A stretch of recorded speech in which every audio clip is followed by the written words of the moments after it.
Bonjour tout le monde et re-bienvenue à la fenêtre du jour.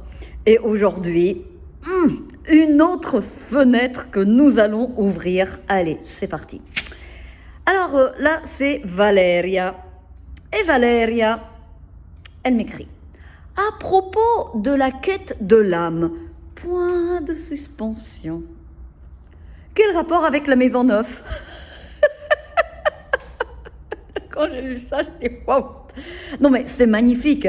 Donc, moi, j'essaye d'en faire, voilà, une capsule. Donc, waouh! C'est pas vaste, c'est pas très vaste, c'est immense. Nous pourrions parler une vie. Mais bon, on va essayer quand même d'entreprendre un chemin, de restreindre le champ de réflexion et d'en faire quelque chose.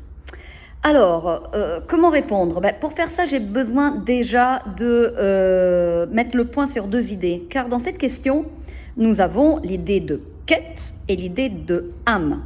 Alors, l'idée de quête, en fait, elle existe déjà dans le référentiel de naissance par rapport à la maison 2. Donc, on va évacuer la maison 2 car c'est un discours à part. Hein, on ne va pas rentrer dans... On ne va pas la mettre dedans, dans cette réponse, qui ne veut pas dire qu'on ne peut pas l'inclure. C'est que simplement, on fait le choix de l'évacuer. Et concernant la notion de âme, alors là aussi, on va faire le choix d'un postulat de départ. Elle existe. Autrement, on ne s'en sort pas. Ok. Donc, à ce moment-là, on se pose la question, c'est quoi la quête de l'âme ?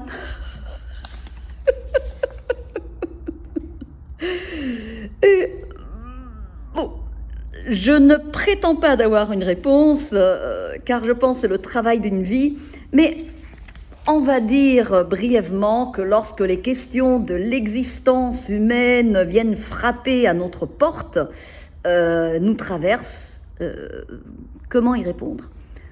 La psychologie, la philosophie, la spiritualité, en fait plein de traditions ont évoqué cette notion de quête de l'âme et bon, de toute manière, les vont renvoyer à une notion de chemin, de parcours pour aller vers soi, hein, faire l'expérience de soi d'une manière plus consciente. Très bien. Donc en fait, si je prends ça, le tarot, c'est une quête de l'âme. Aussi.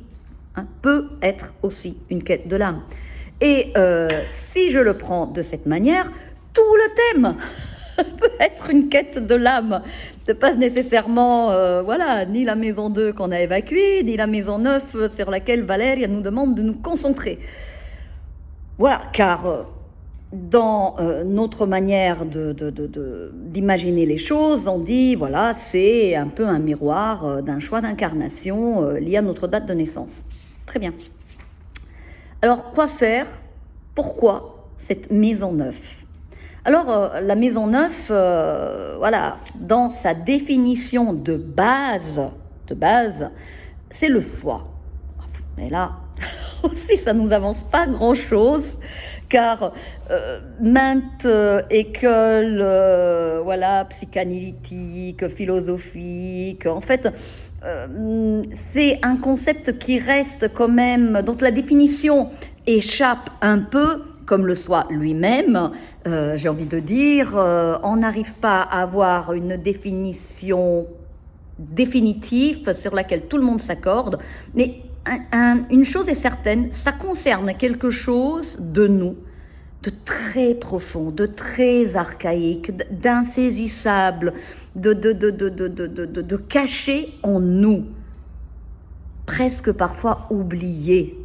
Bon, donc c'est pour ça que dans certaines formes de travail qui ne sont pas le niveau base de la maison 9, on peut imaginer cette maison comme une part de connexion de notre part transcendante, plus spirituelle, plus sensible, invisible. Bien. Donc pour en revenir à la question de Valéria, point de suspension. Quel rapport avec la maison 9? Ben, ce que j'ai envie de dire, c'est que en tant que piste d'exploration, parce que je vous dis, je vous donne pas de solution, même si je les avais, voilà. Mais je vous invite à des pistes de réflexion. On va imaginer cette notion de quête de l'âme, car il y a un chemin, un déplacement qui se fait dans la vie concrète, dans l'incarnation, avec la maison 4. Donc le lien entre maison 9 et maison 4.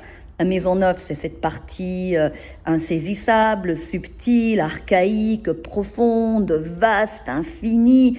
Et la maison 4, c'est notre partie plus concrète, finie, limitée, contingente. Alors, est-ce qu'on arrive à trouver une cohérence entre l'une et l'autre? Est-ce que finalement, notre manière d'agir dans la matière, dans la vie de tous les jours, dans notre être au monde, est en cohérence avec cette partie plus subtile, insaisissable? Et est-ce que c'est justement une des pistes possibles pour questionner la question de la quête de l'âme, que de tirer ce fil entre la maison 9 et la maison 4. Voilà, je vous attends. Découvrez, partagez, questionnez. À demain.